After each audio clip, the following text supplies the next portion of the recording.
SAT. Bueno, y la supuesta defraudación tributaria de la empresa Aceros de Guatemala fue evidenciada a mediados de febrero de este año en una conferencia de prensa cuando el Ministerio Público y la Comisión Internacional contra la Impunidad dieron a conocer que esta empresa subcontrató otra entidad conocida como Tres Puertos para que les disolviera un adeudo fiscal de más de 200 millones de quetzales utilizando la estructura interna de la SAT. El 12 de febrero, el juez Miguel Ángel Gálvez resolvió ligar a proceso penal a 15 involucrados en la red de corrupción dentro y fuera de la SAT, dejando en libertad condicional y bajo arraigo al abogado de la empresa Aceros de Guatemala, Frank Trujillo. En ese entonces, la CICIG y el MP informaron que entre los capturados por el caso La Línea se encontraban los representantes legales y mandatarios de las empresas Aceros de Guatemala y Tres Puertos. En la explicación de la CICIG y sus investigaciones, la empresa Aceros de Guatemala, por conducto de la empresa Tres Puertos, se sirvió de la red de corrupción liderada por los hoy detenidos Omar Franco Chacón, ex superintendente de Administración Tributaria, y Giovanni Marroquín Navas, ambos integrantes de la organización criminal conocida como La Línea.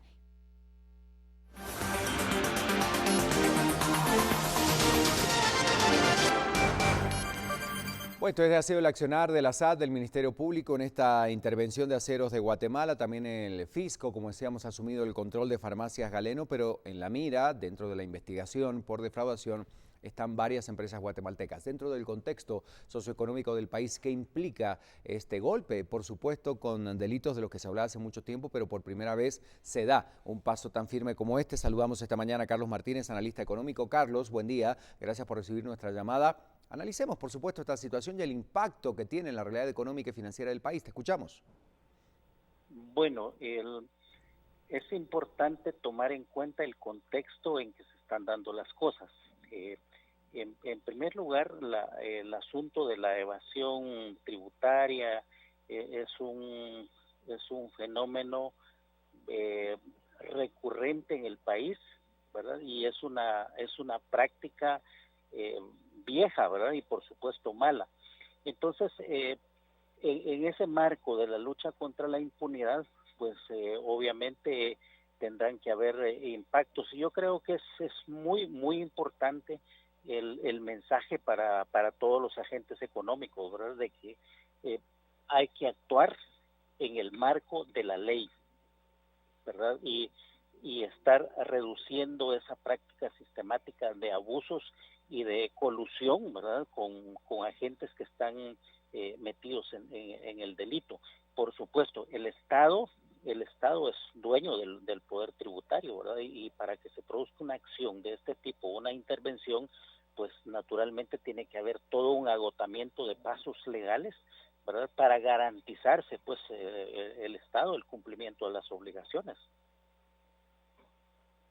Carlos, cuando hacemos un análisis de todo este tema y repasando el contexto en el que se dan las cosas, este puede ser un paso firme, un paso concreto para luchar contra la defraudación tributaria. Usted decía, es una situación que se da desde hace mucho tiempo, no solo en Guatemala, en muchísimos países, no solo de Latinoamérica, sino del resto del mundo, pero hablemos de la realidad guatemalteca.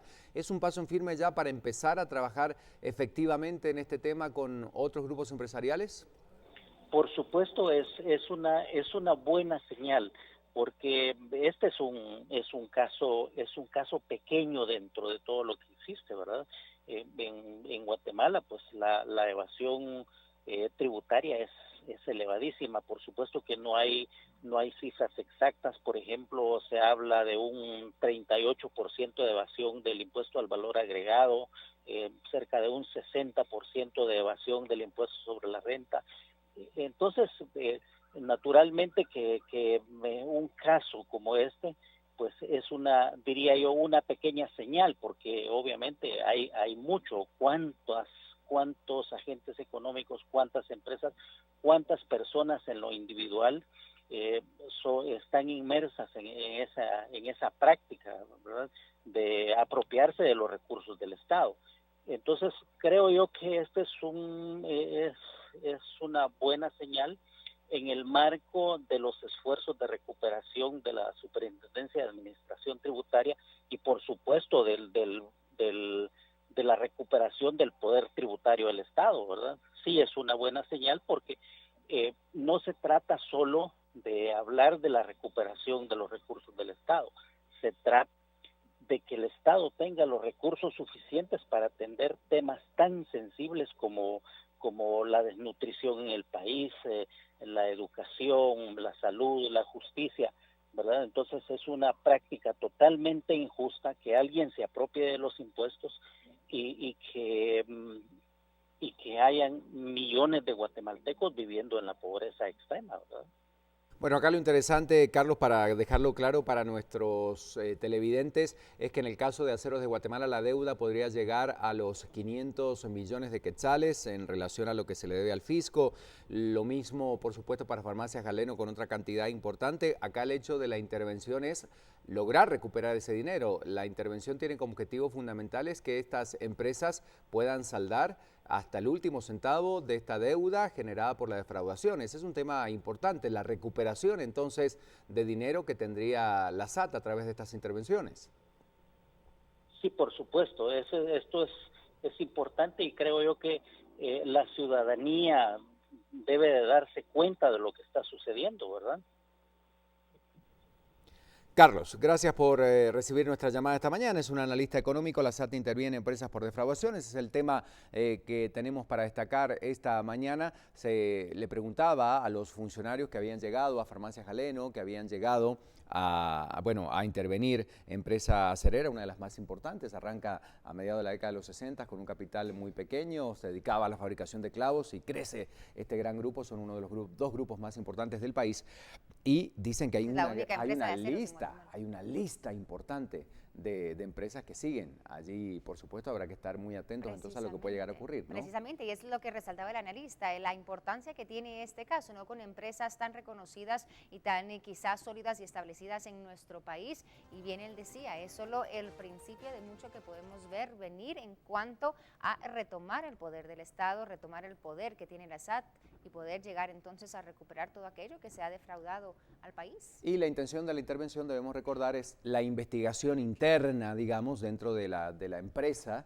hasta poder aclarar y verificar si hay algún otro tipo de ilícito, pero además también la recuperación del dinero. En el caso de Aceros de Guatemala estamos hablando de una deuda que llegaría a los 500 millones de quetzales y la intención es que la SAT pueda recuperar ese dinero defraudado. Exactamente, y estar precisamente, como menciona Ricardo, monitoreando el flujo de ingresos, que tiene la empresa, quiénes son aquellas personas o empresas también que proveen a la misma, y bueno, que precisamente no salga un centavo de esa empresa sin que el Estado se entere de lo que está pasando. Bueno, vamos con más información. Adelante, María René. Vamos entonces sí a seguir compartiendo con ustedes otro caso de impacto en nuestra Guatemala. Para este día a las 9 de la mañana fue reprogramada la audiencia de primera declaración de los implicados en el caso de sobornos millonarios para la adjudicación de un contrato de la empresa Terminal de Contenedores Quetzal. Se espera que al filo del mediodía, si no existe contratiempo, el juez dicte resolución contra los implicados. Varias horas tardaron los 3 abogados defensores de los implicados en el caso TCQ en argumentar sus alegatos para tratar de convencer al juez de la inocencia de sus patrocinados. Uno de ellos fue el abogado Raúl Centeno, defensor de Samuel Aceituno. Aceituno, aparentemente, utilizó la empresa Construcciones y Caminos para lavar los sobornos que provenían de la empresa Terminal de Contenedores Barcelona y que beneficiarían a la ex vicepresidenta Roxana Valdetti. Se supone que la asociación ilícita se formó en el caso específico de mi patrocinado para lavar dinero, lo cual, obvio y natural, no es cierto. Pero como saben que no pueden sostener la participación de Samuel Aceituno Juárez como parte de una supuesta asociación ilícita, le apuestan primero a intimar lavado de dinero. El último abogado en argumentar fue el defensor de José Daniel Luna, secretario del juzgado de primera instancia de Escuintla, acusado de recibir 50,000 quetzales para incidir en una decisión judicial. Yo vengo a solicitarle, como establece el artículo 272 del Código Procesal Penal, una falta de mérito a favor de mi patrocinado José Daniel Luna Argueta, en virtud que no existe una relación causal en la declaración del colaborador eficaz Juan Carlos Monzón, en la declaración prestada por Ranferí, familiar de Juan Carlos Monzón, con el hecho que el Ministerio Público le imputa. Todos los implicados y sus abogados alegaron inocencia, aportando lo que consideraron pertinente para desvanecer las acusaciones del Ministerio Público y la Comisión Internacional contra la Impunidad en Guatemala. En el mismo caso, hoy a las 8 de la mañana, el magistrado de la Corte Suprema de Justicia, Douglas René Charchal, va a presentar sus pruebas de descargo ante la comisión pesquisidora que analiza y va a definir si recomiendan retirar o no la inmunidad al magistrado, tras haber sido señalado por el Ministerio Público y la Comisión Internacional contra la Impunidad en Guatemala de haber recibido sobornos en el caso TCQ. La cita será este día en el Congreso de la República y hay muchas expectativas sobre lo que puede pasar en esta reunión. El Ministerio Público y la CICIG aseguraron que tienen indicios suficientes por los que el magistrado Douglas Charchal debe perder su inmunidad y enfrentar a la justicia por estar presuntamente vinculado al caso TCQ.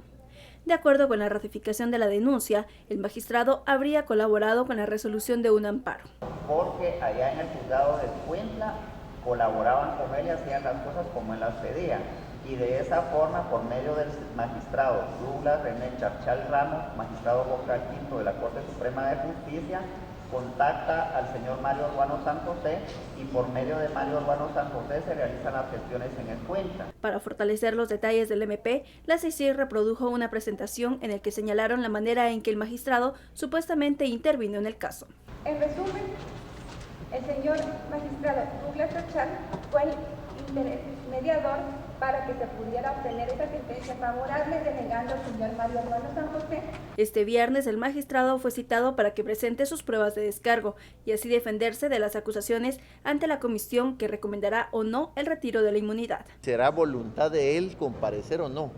Nosotros no podemos decidir sobre él. Nosotros lo citamos. Si él comparece de otra manera, basándose en algún argumento legal, ya será la comisión quien defina si acepta o no los argumentos escritos. La comisión pesquisidora modificó el cronograma de actividades, por lo que el informe circunstanciado será presentado el sábado. La decisión de retirarle o no la inmunidad al magistrado quedará en manos del Pleno, quienes podrían entrar a votar el próximo martes. Bueno, y ahora vamos a compartir noticias que involucran a Guatemala, tienen un impacto en nuestro país. Y es que la guerra del narcotráfico ha provocado en el 2015 unos 17,000 muertos en México y claro, en todo el Triángulo Norte que comprende El Salvador, Guatemala y Honduras. Estas muertes, dice un reciente estudio, son más que las registradas en Irak y Afganistán. Esto según el Instituto de Análisis Militar de Londres. Y pese a la ausencia de las armas pesadas propias de una guerra, los muertos en estos tres países de Centroamérica y México supusieron en total el 21% de los 167,000 muertos en conflictos en el mundo en el 2015. Así revelaba este informe. Este instituto cataloga la situación de México y los tres países centroamericanos citados como un conflicto de alta intensidad, al mismo nivel que las guerras tradicionales como las de Siria o Afganistán. Los conflictos de alta intensidad implican enfrentamientos armados frecuentes o diarios entre gobiernos, fuerzas gubernamentales e insurgentes o entre grupos armados no estatales que controlan territorios. El conflicto más mortífero del mundo en el 2015 fue el de Siria, con 55,000 muertos, aunque 15,000 fallecidos menos que en el 2014. La guerra de Afganistán deja a 15,000 fallecidos y la de Nigeria, dicen, contra la organización rebelde islamista Boko Haram, provocó 11,000 bajas en Irak.